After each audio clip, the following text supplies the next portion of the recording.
Manusia setengah malaikat. Malam. Ada sebuah kisah yang begitu menyakitkan. Ada segelintir cerita yang begitu perih menyedihkan. Ada segores harapan kecil dalam kenistaan. Ada doa suci dalam dosa-dosa malam.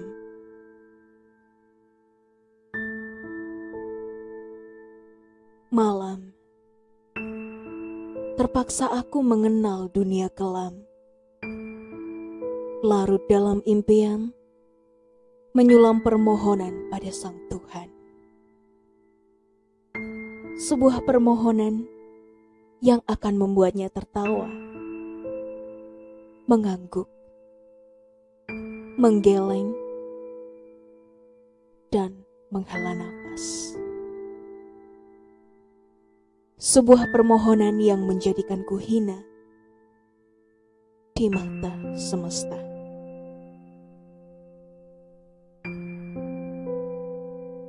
Malam,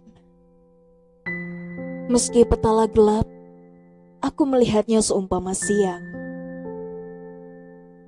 Walau udaranya dingin, aku merasakannya seolah hangat. Ketika semua manusia terlelap dalam buayan mimpi, aku harus terjaga. Malam, bagiku udara penyelamat jiwa-jiwa yang sekarat. Malam adalah nafas penuh rahmat. Malam, sebuah kisah antara iblis dan malaikat, berkelebat menyusup ke dalam hati untuk saling berlomba, membisikkan dan mengajak maksiat, atau mengingatkan aku akan balasan dan laknat. Peduli apa? Malam, jangan kau tanya lagi, kawan. Siapa aku? Tak usah kau percaya. Siapa diriku? Jangan kau iba. Mengerti isi hatiku? Jangan kau tertawa. Jangan kau menghina. Jangan kau memuji. Aku tak pantas kau puji. Aku ini manusia keji yang tak pernah tahu arti pengorbanan. Bagiku, menyelamatkan jiwa orang yang aku cintai berpahala besar. Bahkan saking besarnya ganjaran itu, seolah aku merasa dunia ini bertasbih memujiku. Naif bukan?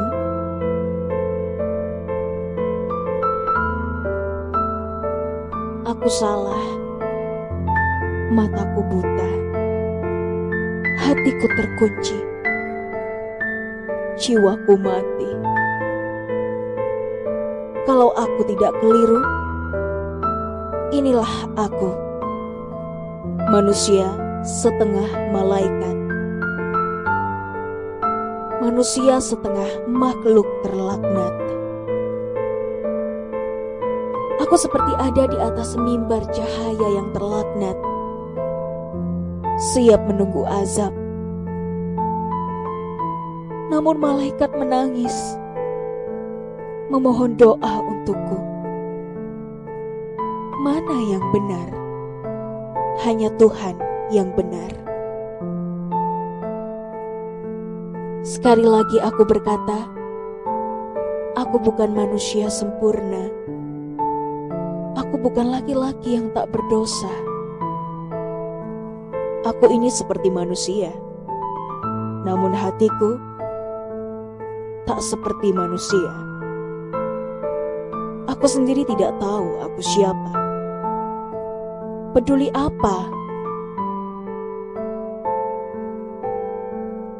Belum sempurna matahari terbenam.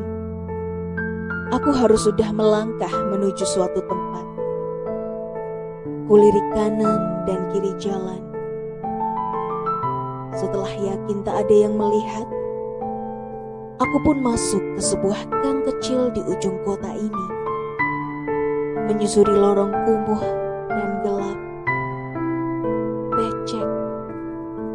Dalam temaram rintik hujan. Aku agak kedinginan. Kutarik pengikat sweaterku, lalu lumayan hangat. Langkahku agak terjepuk-jepuk. Pikiranku dikerat habis oleh sisa-sisa bayang wajah seorang yang sangat dekat denganku. Namun kini sedang kritis. Sekarang. Bahkan hanya dia yang kumiliki di muka bumi ini. Tak ada yang lain. Itulah sebabnya aku tak ingin kehilangan dia. Aku tak mau lagi kehilangan orang yang kusayangi. Aku rela masuk ke dalam neraka asal dia bisa hidup dan tersenyum bahagia. Meminta ampun pada Tuhan atas dosa yang selama ini telah aku lama tabung. Hanya demi menyelamatkan nyawa seorang gadis belia yang cantik jelita. Namanya Risa. Antara ikhlas dan melarang ia melepasku tadi, setelah meyakinkan aku baik-baik saja, dia merelakanku.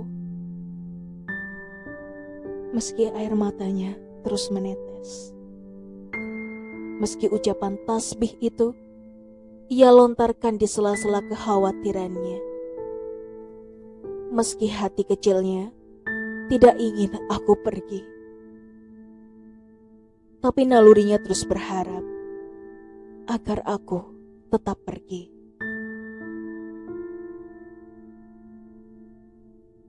Aku terus berjalan, tidak melihat dan peduli lagi dengan apa yang ada di sekelilingku. Hingga aku berdiri sempurna di depan sebuah pintu. Tampak dari balik dinding kaca, seorang wanita telah menunggu. Matanya menatapku dalam.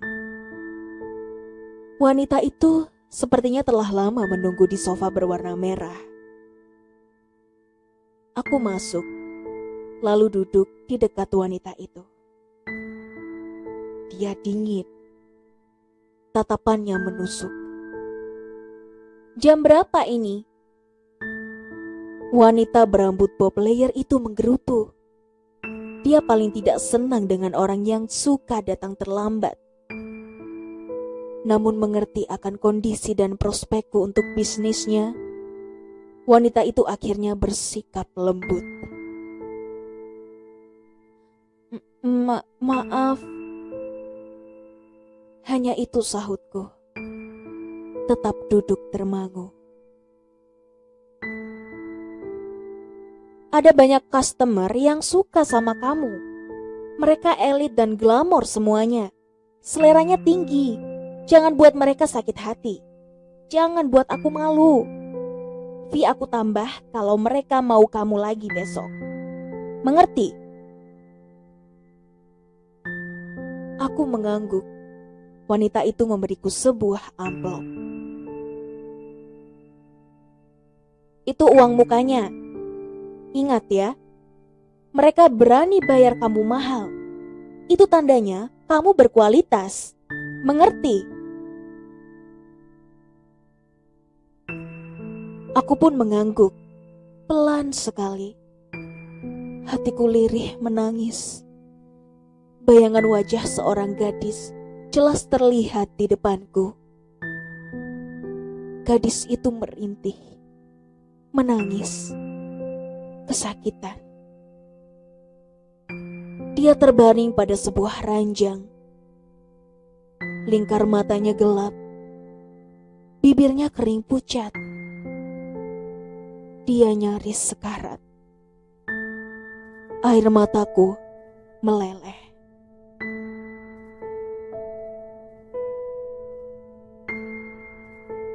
Tepat pukul 9 malam, aku duduk seorang diri di ujung sofa merah ini. Gelisah, resah, gundah, takut, kalut. Entahlah, aku tidak kenal lagi siapa diriku. Inilah aku, manusia setengah malaikat.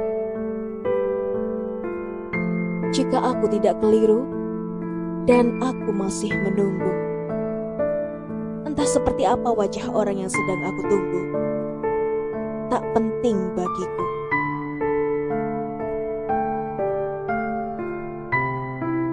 Jam dinding tertawa sinis menatapku. Mereka terdengar saling berbisik-bisik mengguncingku.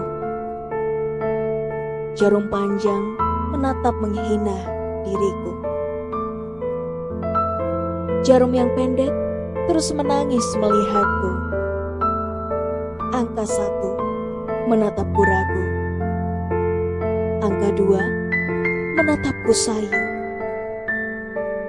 Angka 3 menatapku cemburu. Angka 4 menatapku malu. Hingga angka 5 mengejutkanku saat seorang wanita telah duduk di depanku. Persis di depanku. Pandanganku beralih pada sosok Hawa itu. Cantik sekali. Hai. Lirih wanita berparas oriental tersenyum padaku. Sontak hatiku berdesir. Ini syaitan, bukan wanita. Itu bidadari, bukan malaikat. Aku tidak tahu bagaimana harus mendeskripsikan sosoknya. Dia aneh bagiku. Penampilannya yang sangat glamor. Hai. Sahutku masih ragu. Udah lama nunggunya. Tanyanya sambil meletakkan tas di atas meja. Aku menggeleng. Mau minum apa? Matanya liar menatap dadaku. Jantungku pun langsung berdegup. Sakit. Seolah aku telah menginjakkan kaki di tepi jurang penuh api. Nyaris tergelincir. Kenapa kamu? Kok kelihatan kaku gitu? Tanyanya menatapku. Aku larut dalam angan-angan. Membayangkan sebuah cambuk yang telah lama siap melucuti punggung. Duri-duri beracun siap bercokol di telapak kakiku. Rasanya perih. Namun harus aku lewati. Tuhan Maha Pengasih. It's my first time. Jawabku pasti. Namun hatiku getir. Semenit kami saling diam. Mata masing-masing tak jelas menatap apa. Aku melihat pengunjung kafe yang mulai ramai berdatangan. Gadis itu melihat diriku yang sepertinya nyaris mati ketakutan. Aku diam. Ketika aku sadar telah masuk ke dalam lingkar markas syaitan. Darahku meledak ingin keluar. Ini tempat yang mengerikan. Semua manusia tak mengenal Tuhan. Hanya sekedar senang-senang, rakus bukan kepalang. Dan aku mulai menggigil ketakutan. Semakin ketakutan. Apalagi saat perempuan itu mendekatiku. Duduk merapat denganku. Perlahan mencium pipiku. Sontak aku beringsut menjauh. Wajah perempuan itu merajuk. Alisnya menyatu. Heran melihat tingkahku.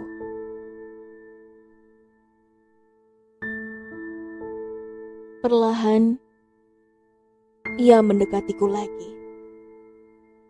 Kali ini jemari kami menyatu. Napasku menderu.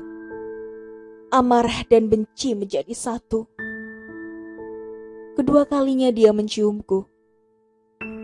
Aku geram gregetan. Kalau tidak mengingat derita gadis yang sedang benar-benar sekarat, aku tidak akan nekat masuk ke dalam lembah terlaknat. Inilah aku, manusia setelah malaikat.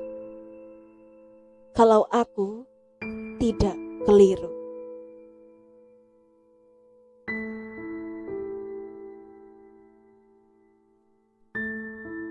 Malam pertama aku bekerja, aku bisa mengelak. Mendadak asmaku kambuh. Perempuan berwajah oriental itu mengerti.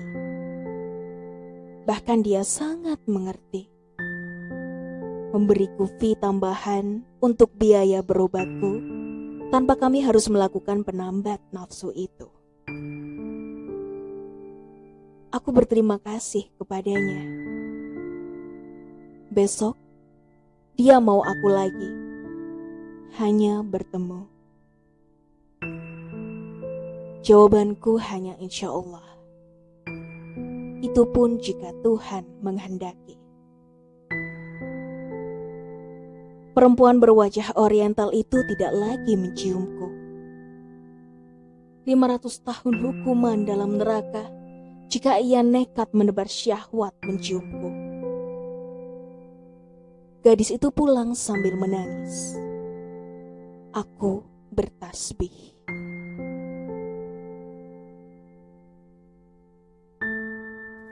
Malam kedua, aku diselamatkan seorang malaikat. Hampir saja ibuku di alam baka sana disiksa oleh galaknya Mungkar dan Nakir. Jika saja keperjakaan anaknya direnggut seorang gadis berambut pirang keturunan Finlandia. Tuhan masih menolongku. Aku tetap dapat uang tambahan. Kali ini bukan karena alasan sakit asma. Tapi perempuan itu berlinang air mata ketika aku ceritakan histori keluargaku yang sengsara. Malam itu, setengah malam suntuk kami curhat. Aku duduk di sudut ruangan.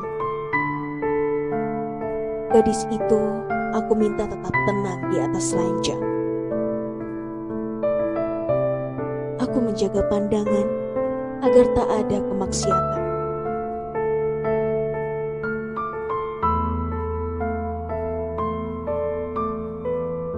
Malam ketiga, seorang wanita cantik tidak mau mengerti. Aku harus bisa mengkoordinirnya, wanita cantik yang ada di depanku malam itu, agar Tante Maria tak marah padaku. Apa jadinya jika uang muka yang kuterima harus ditarik kembali olehnya? Mau kemana aku mencari uang sebanyak itu? Sedangkan sebagian sudah aku gunakan untuk biaya berobat, juga untuk makan. Dan malam ketiga itu, ujian dari Tuhan tak terbantahkan. Wanita cantik itu begitu menggoda. Hatiku terus ingat untuk memuji Tuhan. Palingkan aku dari kebinasaan. Wanita itu liar. Dia nyaris menyentuh bagian yang seharusnya tak boleh dia sentuh. Dan lagi-lagi, malaikat menolongku. Wanita itu panik dan langsung pulang begitu mendapat kabar ibunya mendadak meninggal. Dan malam itu, kali pertama aku begitu senang mendengar kabar orang meninggal. Apa boleh buat?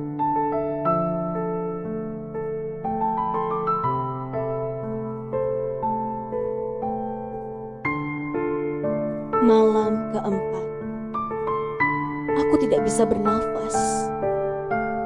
Dadaku sesak. Jiwaku seolah dikebiri dengan kepahitan hidup. Aku bertemu dengan gadis belia yang tak seharusnya menjual harga dirinya. Aku lelaki, dia wanita. Kami sama-sama terjebak dalam keharusan mendapatkan uang secepat kilat. Bahkan, kalau bisa, lebih cepat lagi dari lambatan cahaya untuk orang yang kami sayang.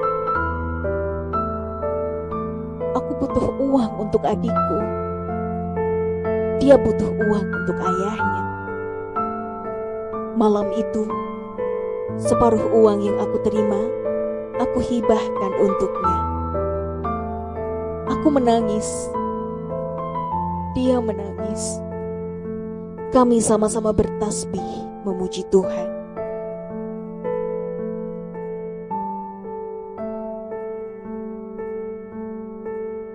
Malam kelima,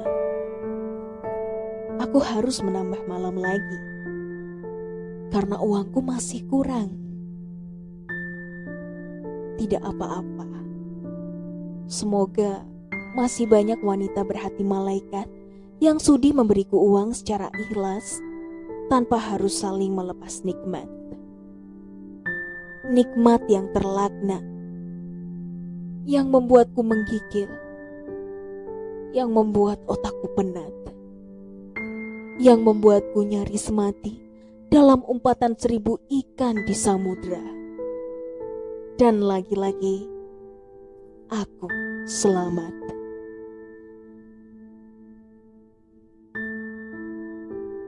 Alhamdulillah, uangku cukup. Malam itu aku segera ke rumah sakit, menjenguk adikku tercinta, Risa.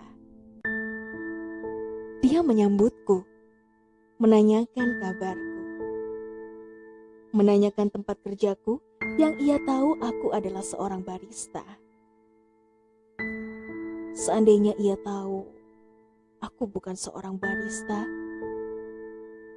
mungkin Risa akan menangis meronta dan mengumpatku, melaknatku, dan yang lebih parah, dia tidak bersedia menerima sumbangsihku.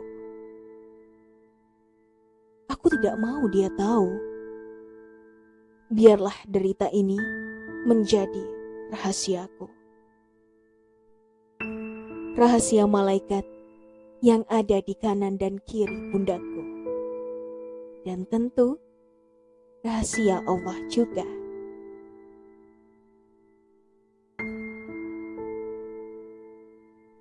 Ya Tuhan, jadikan dustaku ini sebagai suatu kebaikan. Jika aku harus masuk dalam jahanam, jadikanlah tubuhku besar, agar dagingku dan kulitku cukup menutupi bara api dalam jahanam.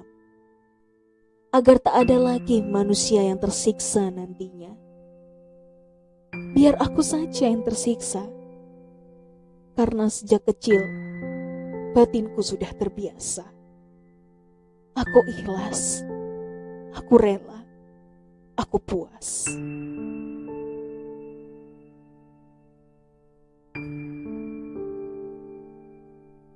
Pak, lirih Risa mengejutkanku. Aku mengelap air mataku. Kakak kenapa nangis? Tanya Risa mengibah. Agaknya ia ingin tahu kesedihan apa yang membuatku menangis.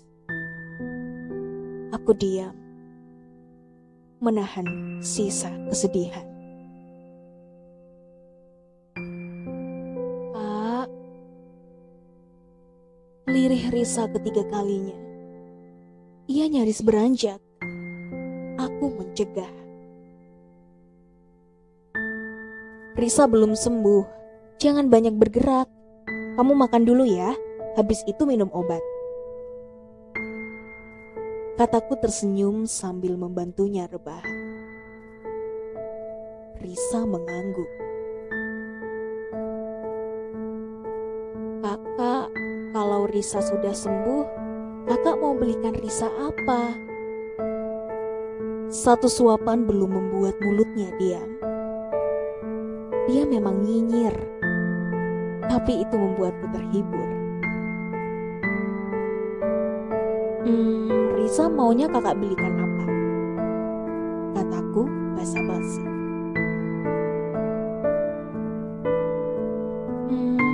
Risa mau dibelikan boneka, tapi yang besar ya kak, biar jadi teman Risa tidur. Boleh kan kak? Insya Allah. Aku menyuapi 1 sendok lagi. Risa lahap dalam keadaan yang sangat memprihatinkan. Bibirku tersenyum, tapi hatiku menjerit. Aku butuh keadilan. Aku ingin kebebasan. Aku ingin adikku bisa segera disembuhkan. Kak, tadi ada teman kakak datang kemari. Dia nyariin kakak. Lirih Risa membuat dahiku berkerut. Siapa? Tanyaku agak takut. Aku takut kalau Tante Maria nekat mendatangi Risa. Bisa kacau semuanya.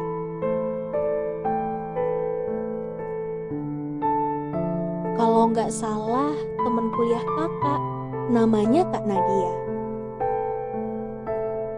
Oh, Nadia. Memangnya dia ngapain kesini? Kataku sambil tetap menyuapinya. Mulut Risa penuh dengan bubur ayam. Dia menjawab agak kurang jelas artikulasinya. Tapi kira-kira seperti ini. Dia mau bicara penting, katanya sambil terus mengunyah. Bicara penting. Lirihku menatap lantai keramik rumah sakit ini. Tiba-tiba aku terpikirkan dengan tugas kuliah. Sepertinya aku tidak terlalu ketinggalan. Lalu, ada masalah apa dengan Nadia? Bukannya dia bisa menghubungiku lewat telepon?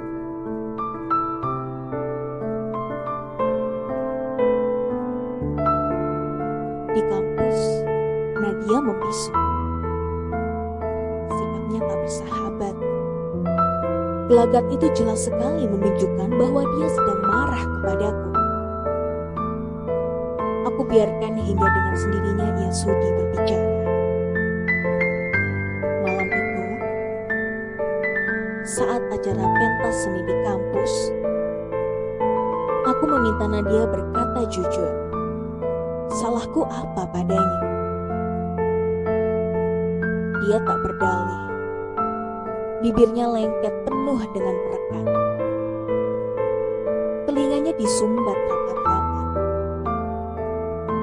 Matanya dibalut warna pekat. Dia tidak mendengarku, tidak melihatku, tidak berbicara padaku. Dia mematung, membisu.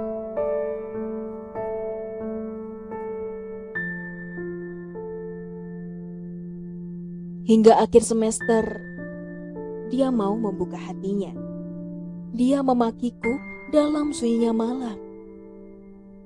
Dia menangis dalam derasnya hujan. Dia menjerit dalam lengangnya sang tabir yang telah lama pecah oleh perasaan. Perasaan dua insan yang selama ini hanya terpendam. Tak ada yang berani mengungkap. Tak ada yang berani berkata.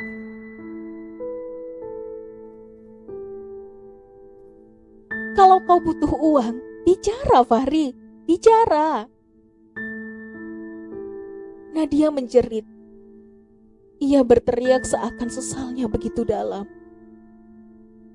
Menangis. Aku hanya bisa diam.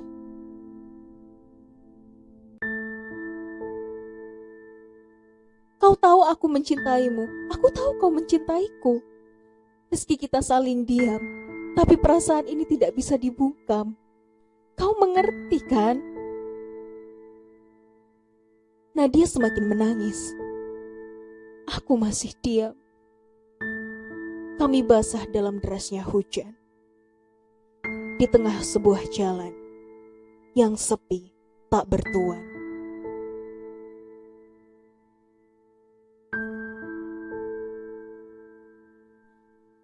Kau benar-benar membuatku kecewa, Fahri. Aku tahu kau orang yang taat, patuh pada Tuhan. Tapi kenapa kau lakukan itu, Fahri? Kenapa? Lagi-lagi Nadia berteriak. Tangisnya semakin pecah. Bahkan suara halilintar tak sanggup menyaingi suara tinggi gadis keturunan kiai itu. Nadia memukul dadaku. Dia melampiaskan semua marahnya padaku. Aku diam. Kubiarkan gadis yang sangat aku sayangi itu reda dengan sendirinya.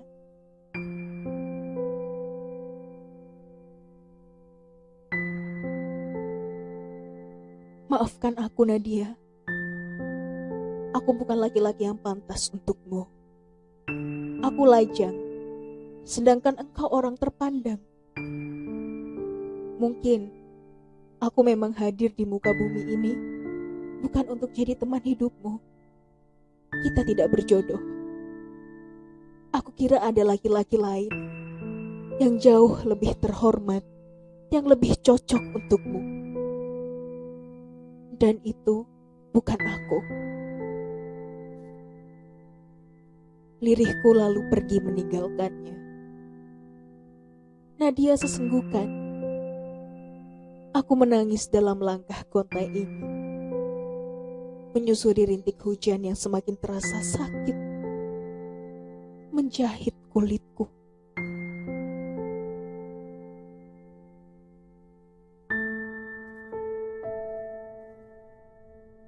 Pagi itu, Tante Maria datang ke rumahku. Ia mengamuk dan mengumpat hingga beberapa ibu-ibu tetanggaku mendengar amarahnya yang menggelegar. Bisik-bisik tetangga menyebar.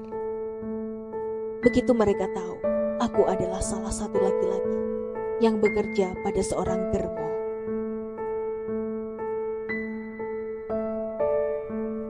Tak tahu diuntung, habis manis sepah dibuang. Kalau bukan karena aku, mana bisa kau mengobati adikmu yang penyakitan itu? Mikir gak sih kamu? Teriak Tante Maria di depan wajahku. Terus sekarang mau tante apa?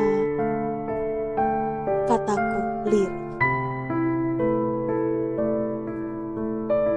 Hah? Kamu tanya mau aku apa? Cuy. Tolol kamu ya, Fahri. Aku mau kau tetap menemui customerku. Enak aja kau menghilang seminggu ini. Kau pikir itu bisnismu? Seenak jidatmu datang dan pergi begitu saja. Nanti malam ada yang ingin menemuimu. Dia bayar fee 5 juta.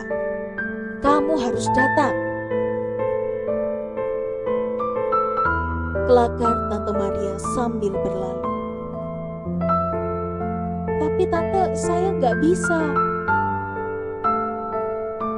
Tante Maria keburu meninggalkanku. Malam yang dinantikan tiba. Aku merasa tidak harus datang lagi ke tempat itu. Meski aku belum pernah sekalipun menjamah seorang salah satu customer Tante Maria. Tapi aku tidak bisa terus-terusan menghindar. Sepandai-pandainya tupai melompat, pasti terjatuh juga.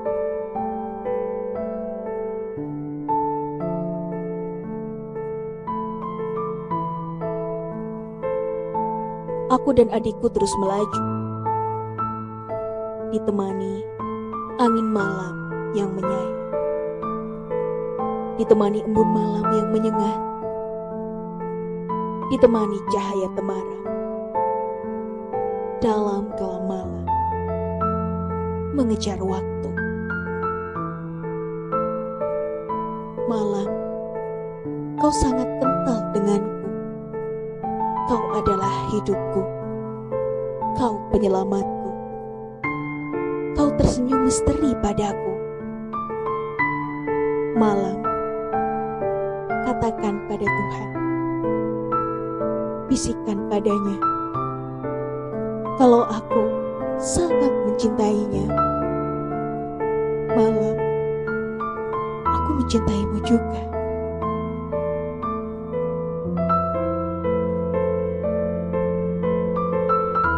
Dalam keadaan sakit, aku terus menggendong Risa. Entah kemana, yang penting aku harus membawanya pergi. Yang penting, kami harus keluar dari kota ini. Hujan rintik-rintik membuatku ragu, tapi aku tetap harus melaju. Risa menggigil. Aku merasakan tubuhnya panas. Aku khawatir demamnya semakin tinggi lagi. Ku lepas kemejaku. Ku sematkan membalut tubuh mungilnya.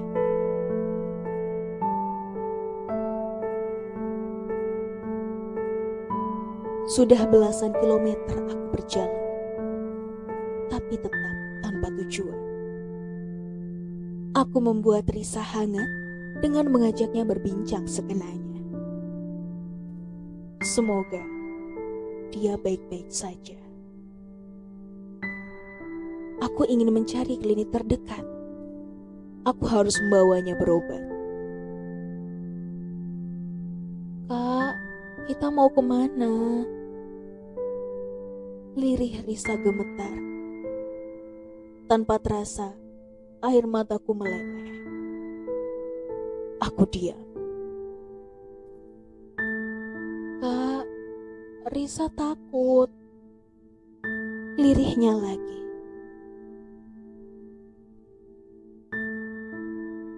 Jangan takut, Dek.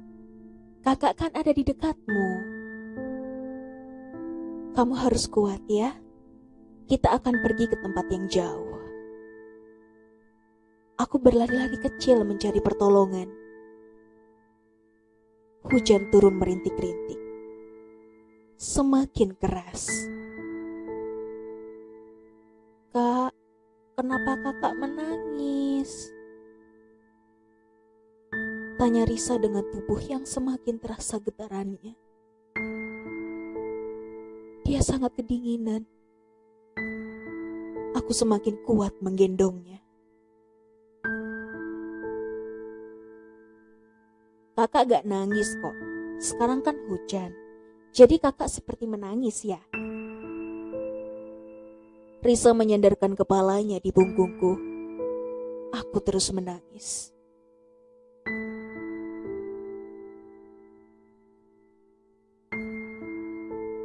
Kak, lirih Risa lagi.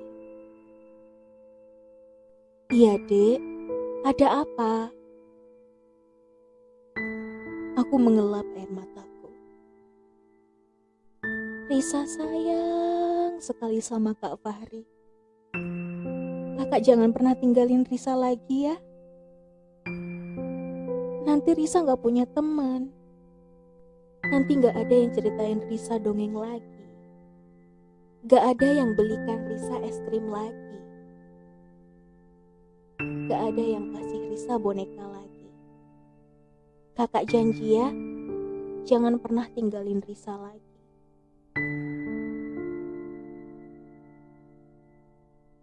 Iya, insya Allah kakak janji. Tapi Risa harus kuat ya. Risa juga gak boleh sakit lagi. Ya kak, sahutnya tenang. Oh iya kak, kalau badan kita panas, kata kakak itu sakit kan? Tanya Risa menatapku. Aku tersenyum.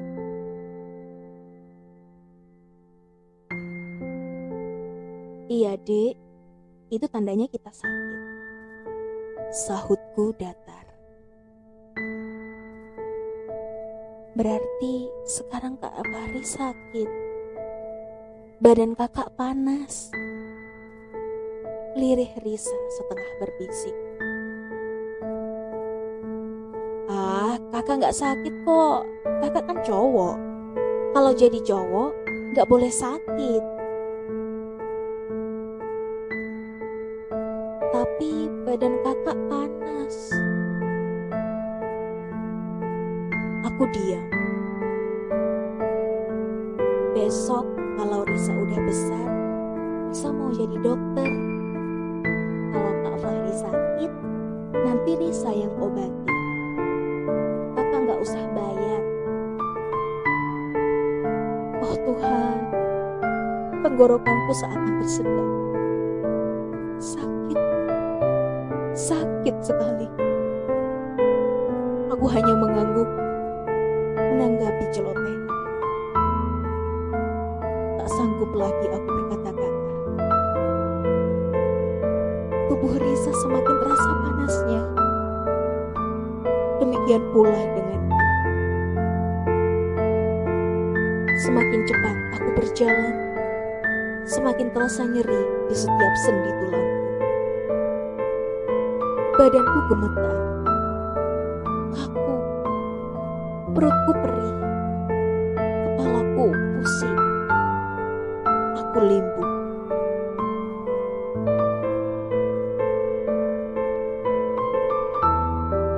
Perlahan, tubuhku melemah. Tak tahu lagi aku harus berbuat apa. Hujan semakin menyiksaku. Angin malam semakin menusuk tulang. Dosa-dosa yang selama ini aku perbuat seolah turut gugur bersamaan dengan panas yang kudera. Tuhan, jika detik-detik kematian sudah mendekat, aku titip agar Engkau menjaga adikku. Katakan padanya kelak, aku sangat mencintainya.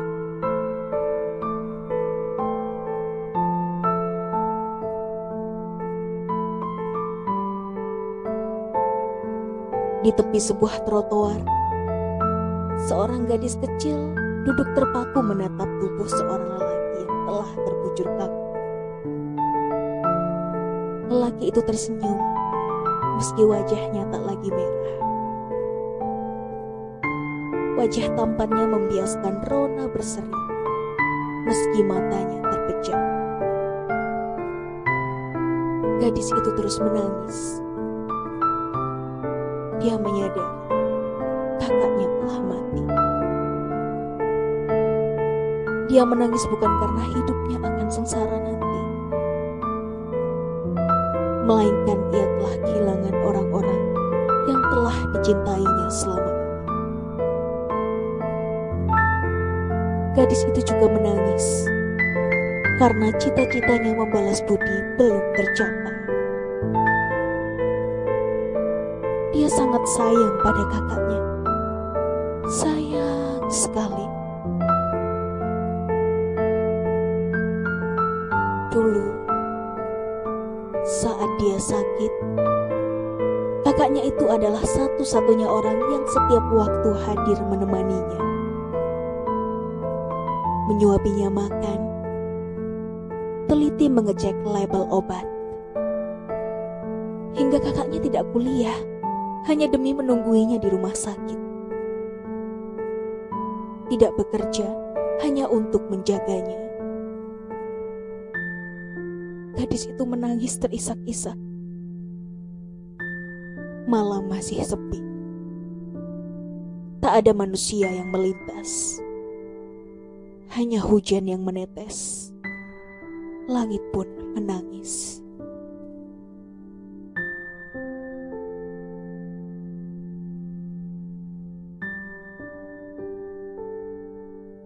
Gadis itu mencabut sebuah belati yang menancap di lambung kakaknya. Setelah memastikan orang yang melakukan hal itu telah lari entah kemana. Gadis itu menyimpan belati ke dalam balik bajunya. Gadis itu masih menangis. Tapi kini dia tersenyum. Ketika darah yang mengucur dari perut kakaknya kini berbau wangi. Lebih wangi dari minyak kasturi. Dia kakakku, manusia setengah malaikat. Kalau aku tidak keliru. Lirih gadis itu menangis.